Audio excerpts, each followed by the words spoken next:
Hey everybody, welcome back to my YouTube channel. If you haven't done so already, hit that subscribe button for all the Salesforce related content you could ever enjoy. Today we're going to be looking at, what is the salary range that you could make as a Salesforce administrator. I work as a Salesforce admin. I've been doing it for roughly right at a year now, and I can kind of speak to what the kind of metrics are here and kind of give you some insight on some of the skills you'll need as a Salesforce admin and kind of what pay ranges you can expect and what's realistic. I have Glassdoor and Indeed pulled up already looking at the salary ranges, and I'm just going to offer my thoughts here. So looking at Glassdoor first, it says, how much does a Salesforce admin make? So they have it listed as a average base pay is $74,955 with additional pay of $5,519. So the additional pay most likely, they're listing as cash bonuses, commission, tips, profit. So, some companies do offer bonuses if the company is doing really well. Most of your admin jobs, you're not going to get bonuses like a performance bonus unless they feel like that during the middle of the year. Most companies do yearly pay raises.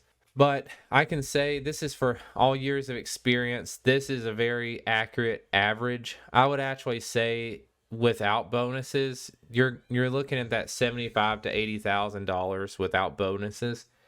That's your kind of your average salary. So we're gonna play with their experience drop down box here and just kind of see what happens. So let's look at all years of experience. Let's say you're just starting out as an admin. So they have it listed at 66,949,000. Let's just say that's 67,000.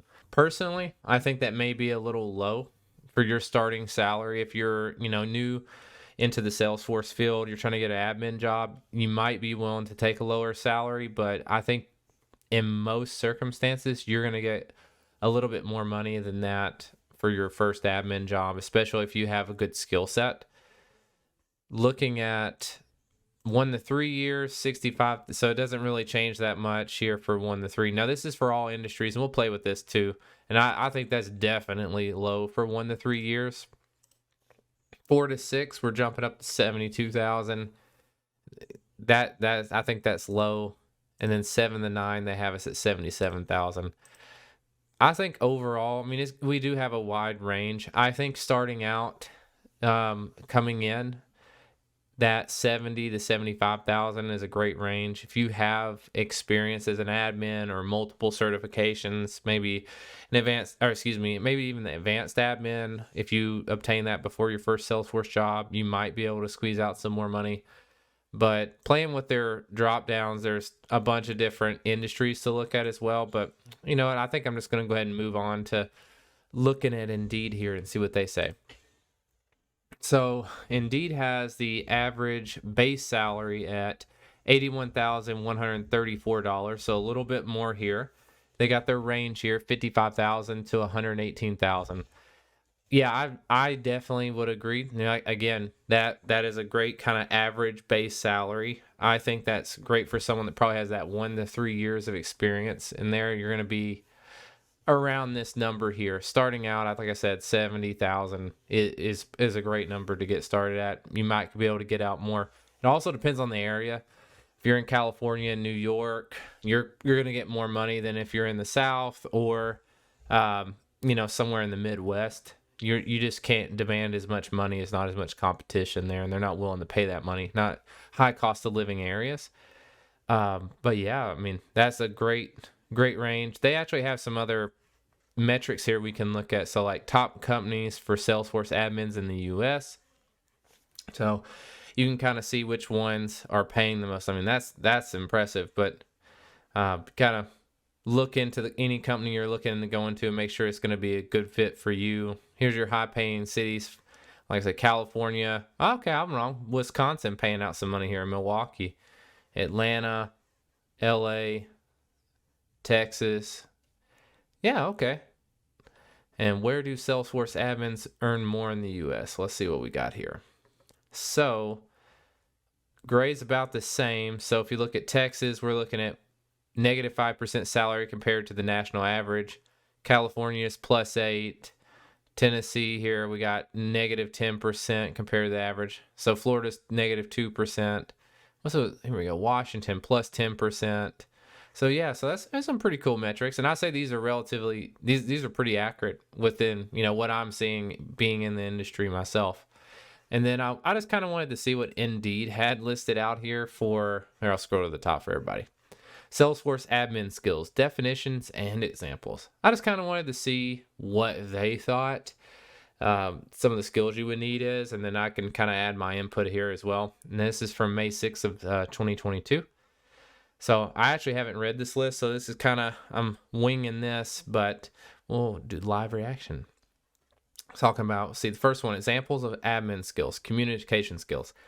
Yeah, I can totally agree. You need good communication skills, and this isn't just for a Salesforce job. This can be for any job. If you cannot clearly communicate your ideas, your problems when you need help, it is going to hinder you. You need to be able to clearly communicate with your teammates, and one of the big things that I've seen working on my team is we have great communication skills. If someone's swamped and needs help, we jump in because we don't want that project to get too far behind. Work on your communication skills and be comfortable speaking in front of groups of people. Even if you don't know everything, be confident in what you're saying. That is really important. So I love that they actually have that listed here. Data recording skills. Okay, what do they mean by that? Salesforce admin is responsible for data entry, record keeping. So having the skills needed to properly document this information is important. Data recording allows your team members, superiors, and users to gain insight into your work. So whenever you're in IT or, working in Salesforce, you want to document if you're creating a new object, you're creating new flows, validation rules, whatever you're doing, you need to create great documentation. I've kind of come into scenarios where there's no documentation. You have to spend a lot of time digging into why it was created this way. Why is the configuration this way? It makes no sense to me. And if there was just some clear documentation on that, it could save you a lot of time and trouble. And what you're really doing is you want to document it so the next person coming behind you they understand why you're doing it and they can troubleshoot it quickly. So that is a great skill to have. Data management skills. Yeah, no, that's a great skill to have, to having the knowledge skills needed to improve quality of data and implement data validation systems, which Salesforce has validation rules. There's duplicate management rules, so understanding duplicate management. And you want as clean a data as possible for your users, because as an admin, you're not necessarily the end user, and you want it to, you need the application to run as smoothly as possible for the person using it. And you always want your org to be as intuitive and easy to use as possible, because if it isn't, you're not going to have great user adoption. And what I mean by that, just in case you don't know what user adoption is if it is too overly complicated or it doesn't make sense how the end users are actually inputting information, they will not use it. They will stop using Salesforce, and then data is not being captured, and it causes problems all up the chain. User management skills. Let's see here. You're responsible for managing users within your company's network. User management involves more than just profile creation. Involves ensuring that everyone has access to what they need within the program. So that kind of goes back to what I'm talking about, making the experience as easy as you can for the user. Being there, they get logged out, they're getting this error message. That's kind of end user support. That is a great skill as an admin as well. So this is talking about how to improve your skill, conduct research on Salesforce admin activities, review Salesforce tutorials, shadow a Salesforce admin. And I'll add to that too, excuse me, I didn't have the opportunity to really shadow a Salesforce admin before getting into it, but YouTube is a great tool. Subscribe to my channel if you haven't already. I'm going to be adding more and more videos, and I can go into more depth if you guys really want to see and hear about what I do. And I can't really give specific details, but I can talk about some of the skills and maybe have some resources where you can work on that and offer some insight there. Skills in the workplace. Send out informative emails about updates. Draft an end-of-year progress report. Create new employee profiles. Yeah, those are all great skills in the workplace.